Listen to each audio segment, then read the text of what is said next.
day, I'm going to spend another 8 hours a day doing whatever the heck I want, wherever I want, when I want. So I'm 16 hours in. I'm going to do whatever I want, where I want, when I want, and that's for 8 hours, right? And then there's another 8 hours that we usually typically kind of block for like our business. We go to work for these 8 hours, right? Now out of those 8 hours, there's this 80-20 principle. And it's Pareto's law, and it says that 20% of the things that we do give us 80% of our results. So what I would suggest to you is that if you even work 8 hours a day, which most realtors don't, they're around 8 hours a day. They're not working. 5 or 6 hours of focus is Yeah, really. phenomenal. You know what? And here's where I go for it. If you can give me 2 to 3 hours of Oh, focused intention per day, 4 to 5 days a week, I'll make you a millionaire. I'll make you a millionaire. I agree. 2 to 3 hours a day, 4 to 5 days a week, you will be a millionaire. In Focus. fact, so much so that if you follow the model that we teach at Keller Wind, and you did that for a year, I guarantee you'd be number one in this office. And I know number one is a tall tale here. You follow that model for a year, and I'll bet you'd be number one in this office. It just compounds so fast when you're intentional. So this is one additional intentional hour per year. And so I did the math, and so let's think about the 15 additional days in hours, in 1 year. What if I use that intentional time to build my business? Because we're talking about business. And so what I did in that 1 hour is I created or communicated with 20 contacts a day for 15 days a year. So I used that 1 hour to communicate with 20 of my contacts, and times the 15 days that I gained back in time, that's 300 additional contacts in a year that I've made. Just contacting, making a two-way conversation with the intention of creating a story around it so we can teach what the contact would be about. Now, what I'd also say is, now imagine if it wasn't even 300 additional, it was just 300 intentional contacts. This is additional, but we're going to play the additional game. So the MRA teaches us that a 12-to-2 MET ratio, this is the average now.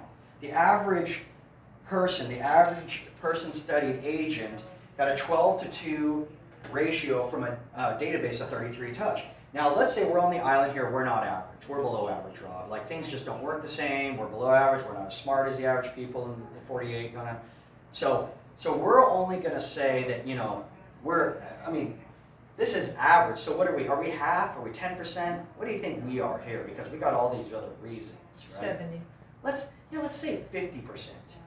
So if this is what the average person we're going to get, we're so below average, we're only going to get 50% of what average people would get in the continental US. And what's the average commission here on the island? Because the average commission in KW is $4,000 on 200 grand. About 17. About $17,000. Okay, so pull out your phone.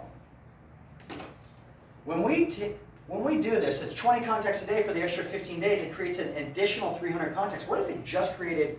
What if it wasn't additional because we had forgotten our job, Rob? We don't even do our job. So it's not additional 300 contacts. It's only 300 contacts. Like we weren't doing our job before. So we only work this, and at a 12-to-2 ratio, take this 50, divide it by 70% or 50%, and let's say that comes to 25. 25 times $17,000, what is that?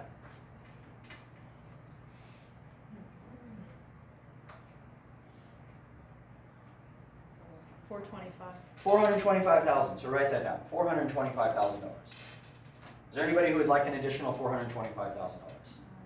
I would. Yeah, $425,000 in my bank account would look really good next year. See, he's Now- like, honey, we're moving Yeah. to Hawaii. Yep, sounds pretty good. You were right. We hit her number. We hit her number. Dear. We can now move to Hawaii. It pays more than the $40,000 I'd make working at Costco.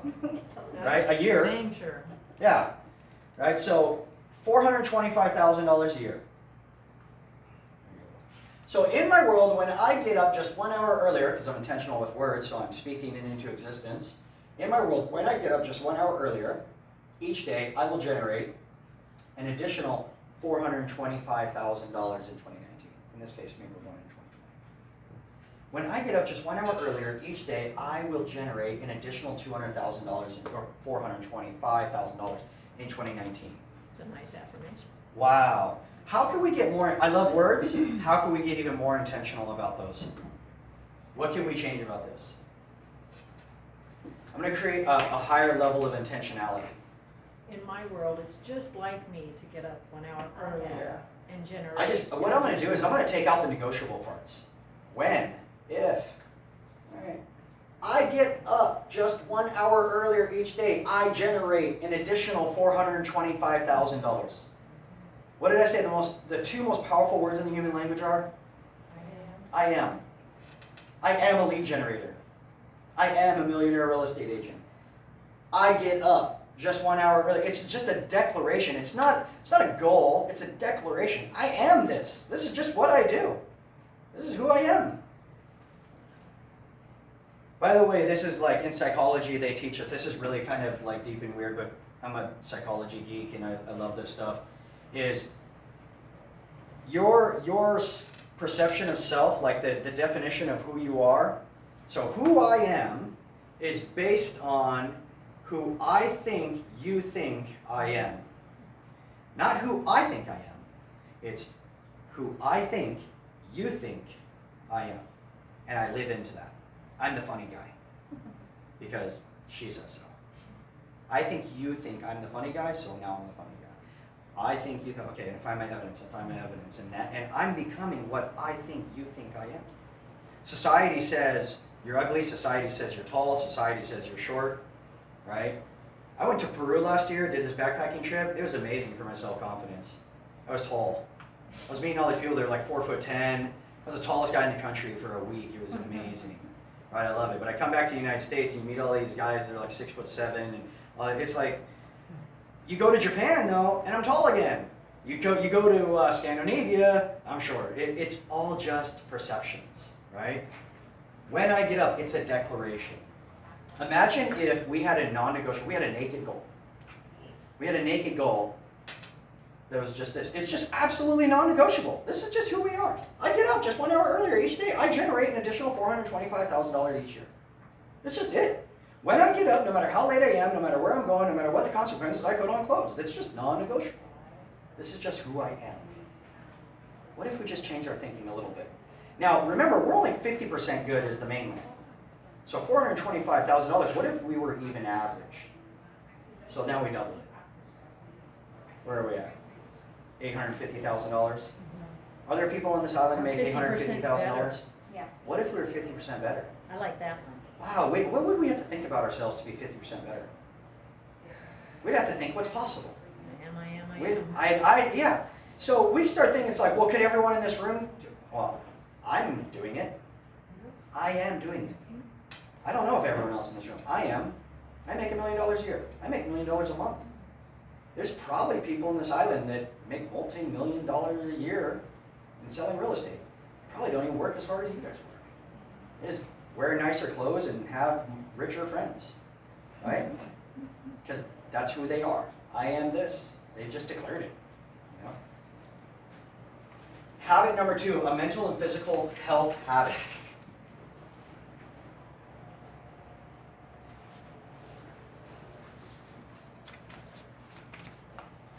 So successful people have learned that there's actually energy that comes from being healthy and exercising. My wife's learned that. I'm kind of slowly getting around to it. That there's energy that flows from what it is that you tell yourself. Your affirmations, your incantations, your meditation. What happens when you're focusing on who I am and you're affirming that? You know, I've got daughters, so I'm really big, especially we got a whole room full of women so I can speak to the crowd. But it's a lot easier for me to raise my son because I know what the world is going to bring to men. You know, and so it's a little more direct. I'm a little harsher on him. But with my daughters, it's a little different because I feel this higher level of obligation to give them this belief that, you know, that they're deserving of some things. I've seen way too many women, you know, marry men because they're dependent or because they don't believe that, you know, they are deserving of this life. And so I feel like as a dad, my job is to set their level of expectation for what it is that they're going to expect and tolerate from men. You know, how I treat their mom is how they'll let men treat them, right? And vice versa. And so it's like this very high level obligation of thinking. You know, I watched this movie on the way out here called The Hustle. You guys seen this one? It's Anne Hathaway and what's the chick's name? J-Lo. No, it's Rebel Wilson, the Australian girl. Anyways, it's a remake. It's a modern day remake of Dirty Rotten Scoundrels, but with girls. So funny, pretty funny. If Dirty Rotten Scoundrels was a movie from the early '80s with Steve Martin and they're hustlers, they're con artists. right? And they hustle women out of their money. Well, this is women hustling men out of their money. And Anne Hathaway has this line, and she says, you know why it's so easy? You know why it's easier for women to be con artists than it is men? And Rebel Wilson's like, because we're used to faking things. And she's like, no, it's because it's because men refuse to accept that a woman can be smarter than them. So we exploit that. She's like, men refuse to accept that a woman can be smarter than them, so we play the dumb card. And when we're smarter than them, we play the dumb card, they get hustled. And I was like, that's so cool, because how many women actually buy into that lie, and they talk to themselves in a way that their thinking is not even lined up. And so what happens is it becomes an agreement, and now men aren't giving women the right jobs, the right opportunities, because they believe they're not deserving, and the women are believing that they're not deserving.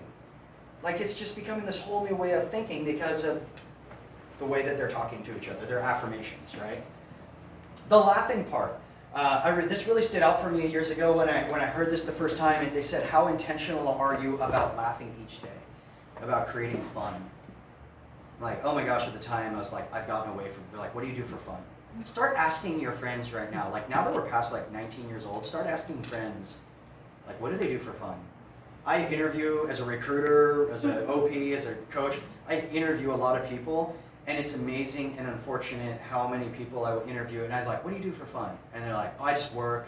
Like, that sucks. I lead generate. Yeah, 12 hours a day, like this badge of honor. They're like, 12 hours a day, 7 days a week. I don't have fun, I'm a grinder. I saw your guys' shower in the bathroom. You don't even go home. You just stay here, shower, and go back to work, right? Woohoo! Yeah, it's like, I don't even sleep. You got a coffee machine in the shower. Backyard, isn't it beautiful? America has done an incredible job of going down the wrong road. In that They really regard. have. They forgot to have fun. They forgot Go to to laugh. Europe and people are walking Yeah. along holding It hands should on be. weekends. Yes, we could have more. Yeah, it should be. I'll tell you, you come over here and like, these guys have got it figured out. I was in Lahaina, and we're walking and it's like, there's like homeless people here, and then there's like squatters. They're not even like home, they're just like, bro. They got a van, they got whatever, and we're, walking by and seeing these guys and they're playing ukulele and they make a few bucks and they live on the beach, they wear flip-flops and they live in a van.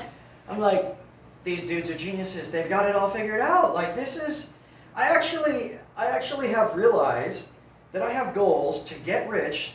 Get this, I want to get rich so I can live like I'm poor. Like, what the hell? Yeah. Like, because what would I do? If I had endless amounts of money, what would I do? I'd come here and sit on the beach. Like, bro, you can do that now. Like, I'd go to Alaska and fish and camp.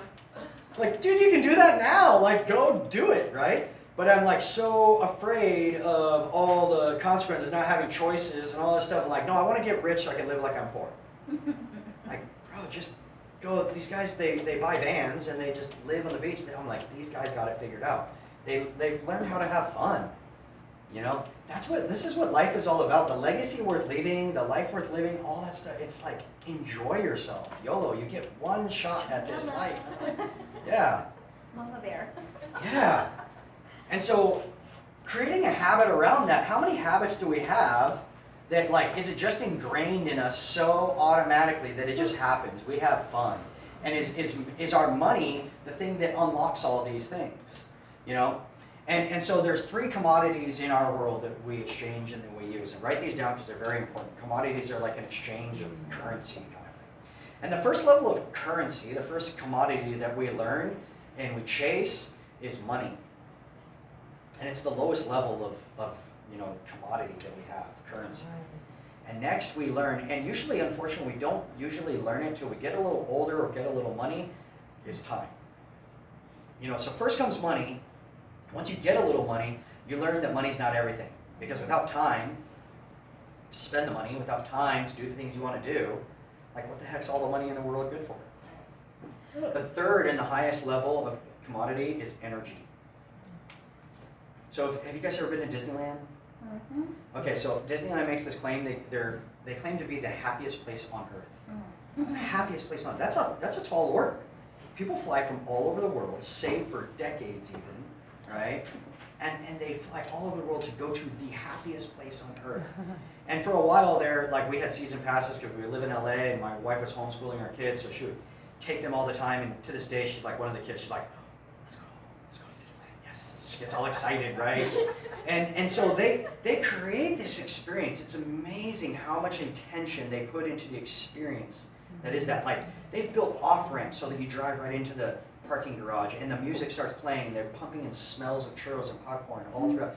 Like, you're not even smelling the actual popcorn, you're smelling smells they're pumping in. They have guys at Disneyland every single night. They have guys that come out with paintbrushes and they go all throughout the park with railings and knobs and things, touching up the paint every single night because they know that tomorrow morning some little boy, his family has saved up all their money and flown all the way across the world to come to that place so that he could show up to Disneyland for the very first time and have the happiest day of his life, and there's not going to be scratches on that railing because it's going to be the perfect experience for just him.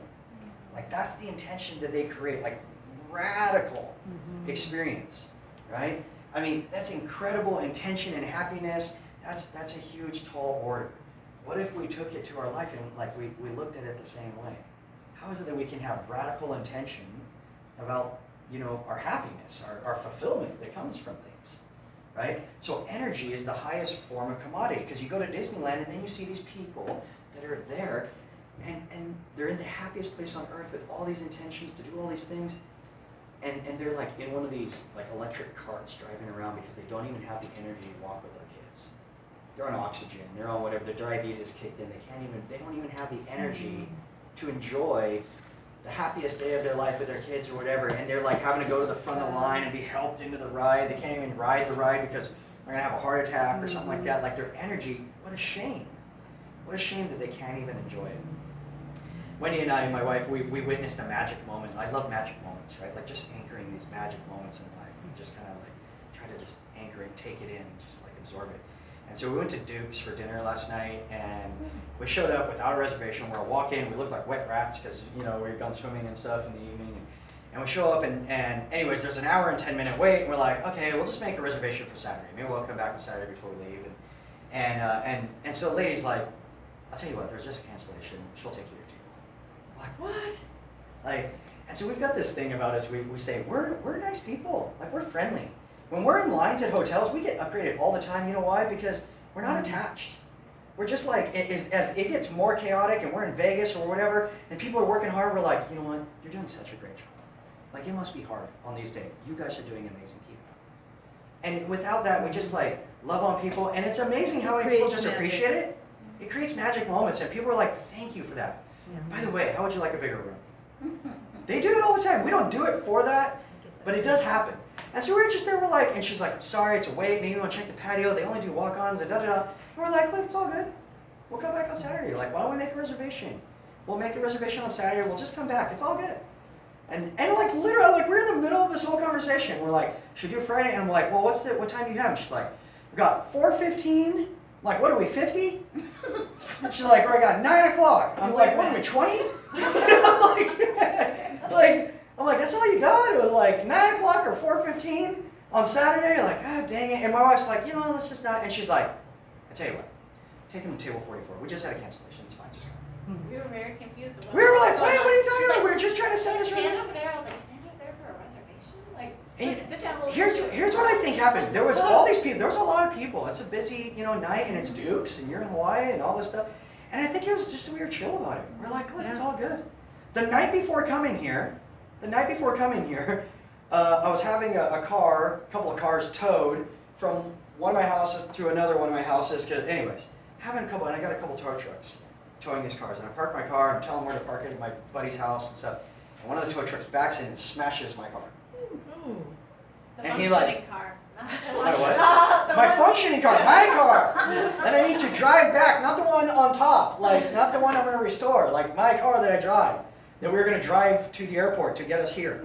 Right? We're gonna leave our babysitter, our minivan, and we're gonna drive my car here.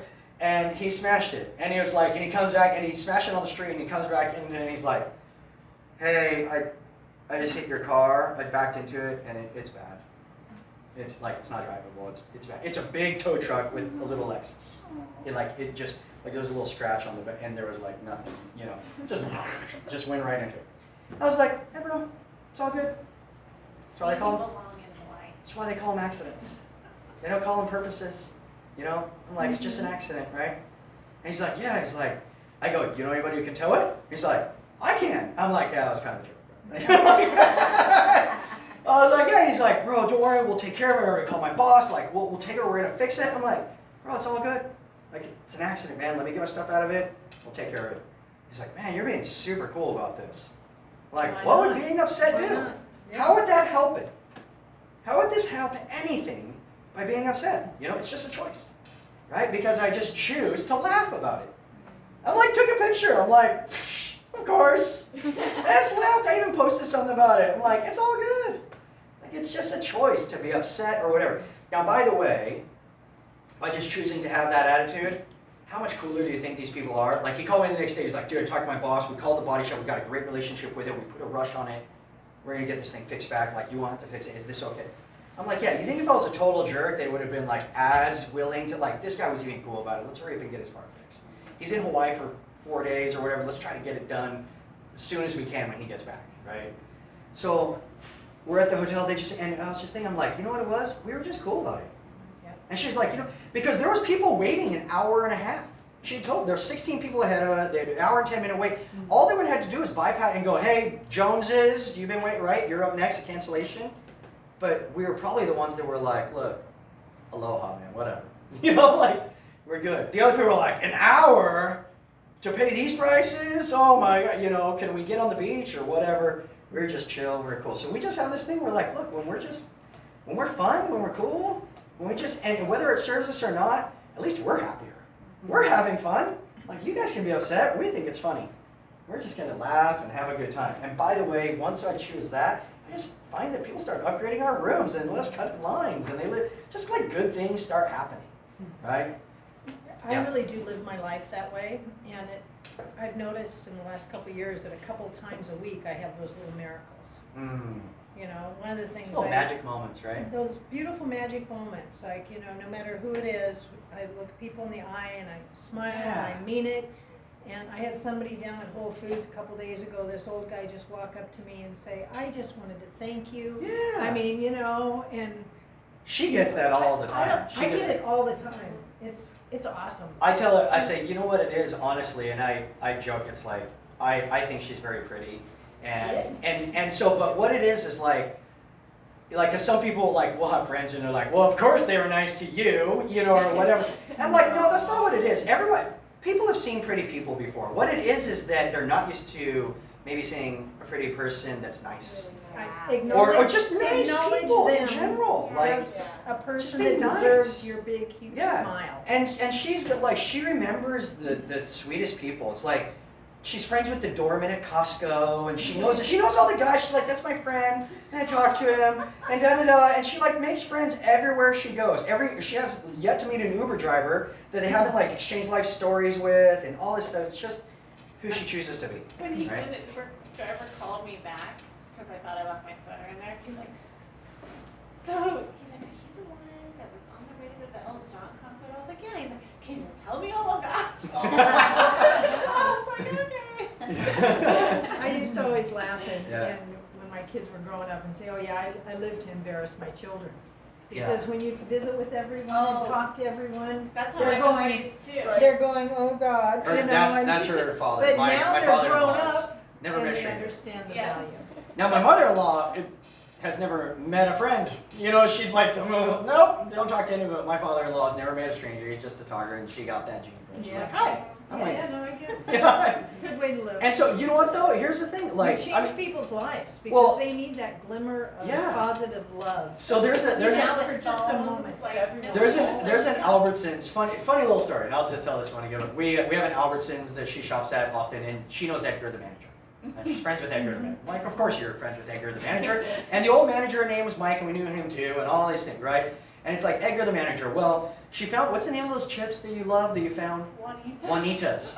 So she finds these chips. They're the best chips, right? So she finds these chips called Juanitas, and you couldn't find them anywhere. Like, you had to go to the specialty store or whatever. Yeah. And so one day she's in, and she loves them, right? And so one day she's in Albertsons, and she tells, she's like, Edgar, listen, like, you gotta order Juanitas. It's branded chips. I'm telling you, like, no one knows who they are, but you put them in your store, they will sell. Like, get them.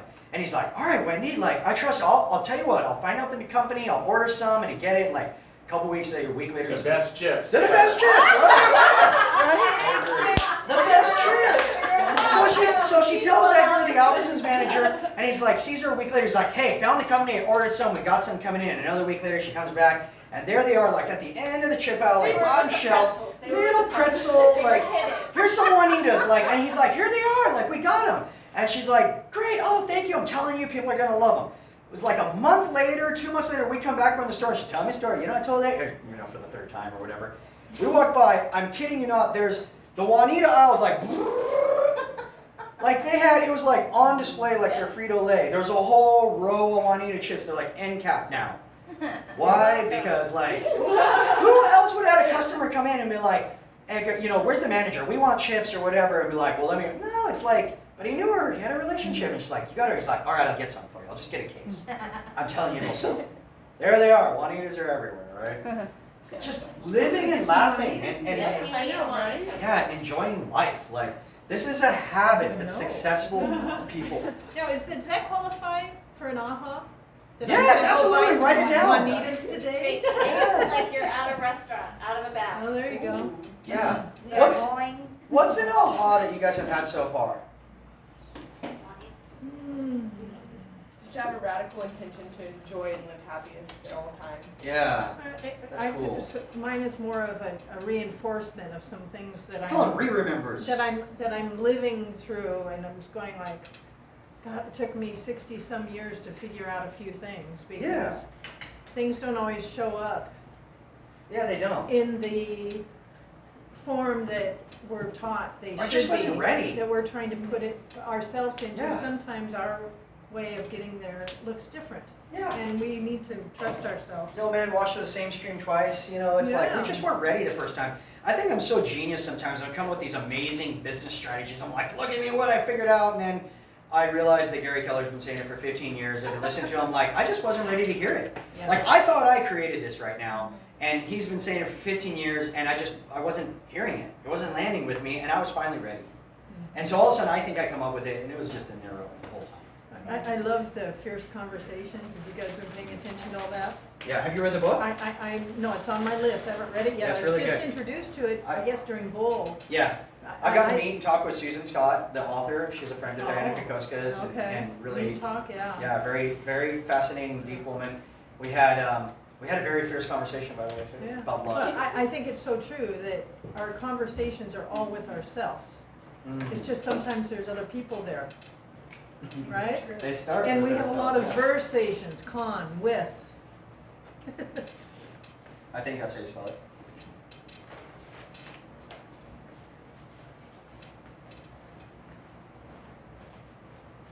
I want some Juanitas. I'm hungry.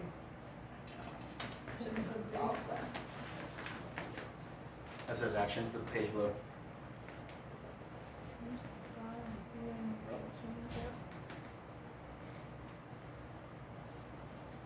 That's where faith comes in. You gotta understand that your path might be a little different, but it's okay.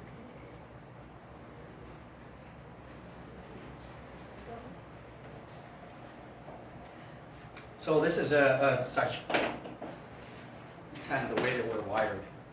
And they teach us in Bold, but this is actually, not something that Bold came up with, just something that Bold teaches because it's a truth of how we function. So this is the cycle of how things are occurring for us. And we've got these beliefs. By the way, these beliefs right here, these are like our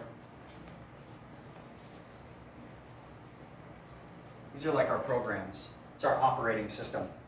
Got our beliefs, and our operating system or beliefs creates our thoughts. So how we're wired creates how we think. And how we think creates how we feel. By the way, this feeling, this is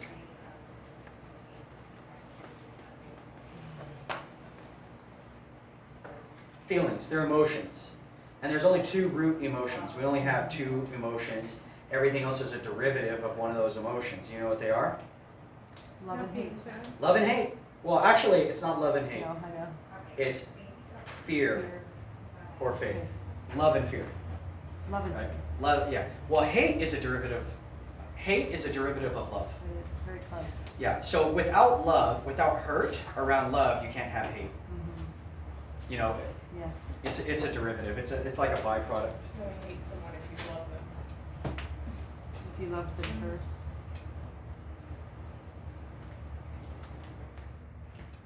I wish it was Taco Tuesday. Lisa landed. So you can get Juanita chips? Yeah. Yes. What stores sell money? Safeway. Safeway, there we go. My phone was Same my company phone as was ours. buzzing away, and it's because Kim Todd. My phone was buzzing away, and it was because Ivy's soccer thread is like our daughter's soccer team just decided, just get on a chat, and they all start going away. I'm like, bzz, bzz, is everything okay? And I saw my sister was just calling me as well. I have it on a do not disturb. What is this circle called again? It's similar to the behavioral triangle, right? Thoughts, feelings, actions. Yeah, well, if you know But it's Maslow's hierarchy of needs and thinking and stuff, and let me just send this to my assistant real quick so that gets going. Okay. So this is the cycle of how life is occurring for us. Terry? She might be calling about my dad and stuff like that. So our programs, our beliefs, create our thoughts, our thinking, and our thinking creates our feelings. And our feelings are emotions, and that's fear or faith, right? Pain or pleasure, all these different ways that we want to call it. And the emotions are fuel. So emotion equals motion. Without an emotion, you can't have action. It's like having a car, having the engine, and having no gas in the tank. Without an emotion to fuel, hello. Without an emotion, nothing happens, right? Now, whether it's fear, whether it's faith, whether it's love, whether it's hate, whatever it is, but that's the fuel, that's the gas that goes in the engine. Those feelings create your doings, create your actions. Your actions create results. Now, results are just like, they're just happenings. And why I say happenings is because it's just what happened. That's it. It's just what happened. Now, what happens is when something happens, we create a story around it. We make it mean something because we find our evidence that supports it. Like, I find my evidence that when I show up here and there's 4 people in the room, that I'm going to transform 4 people's lives. And because there's only 4 people, I have the ability to transform their lives in a way that I couldn't if there was 34 people. Or I can find my evidence that people don't find value in me because there wasn't 40 people and I didn't promote enough. I should have done a call. Right? I can just find my evidence in whatever it is I want to do. So I find my evidence, and that evidence then, the story that comes from the result, because I create this, we're meaning-making machines. We cannot help it. We just create these meanings all the time. Start wiring in my programs.